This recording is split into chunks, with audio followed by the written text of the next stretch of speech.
నమస్తే ఫ్రెండ్స్, నేను ఈరోజు పెసరట్టును వేసుకుంటున్నా అండి.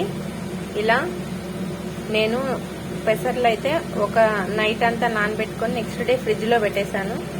ఫ్రిడ్జ్లో పెడితే ఇలా మొలకలు వస్తాయి కదండి. ఇప్పుడైతే పెసరట్టును వేసుకుంటున్నాను. దానికోసం అయితే కొంచెం పప్పును తీసుకొని కొంచెం అల్లము 2-3 పచ్చిమిర్చి వేసుకున్నాను. కొంచెం సాల్ట్ వేసుకుంటున్నాను. కొంచెం జీలకర్ర, కొంచెం బియ్యము, జస్ట్ ఒక 5-6 స్పూన్లు బియ్యము, పెసరపప్పు అయితే నానబెట్టుకోవాలండి. ముందు బాగా కడిగి నానబెట్టుకొని నీళ్ళన్నీ వంపేసిన తర్వాత మనం ఫ్రిడ్జ్లో పెట్టుకుంటే మనకి ఎప్పుడు కావాలంటే అలా పెసరట్టుని అయితే వేసుకోవచ్చు. హెల్దీ అయితే చాలా హెల్దీగా ఉంటుంది, టేస్టీగా కూడా మనం తినచ్చు.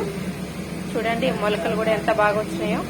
ఇది చాలా న్యూట్రిషనల్ ఫుడ్ అండి, అందుకే నేను చేసి ఇలా పెట్టుకుంటాను. మనకి ఎప్పుడు కావాలి అంటే అప్పుడు మనం పెసరట్టును అయితే చేసుకోవచ్చు. ఇప్పుడు ఇది మిక్సీ పట్టుకోవాలి. కొన్ని వాటర్ని యాడ్ చేసుకొని మెత్తగా మిక్సీ పట్టుకోవాలి.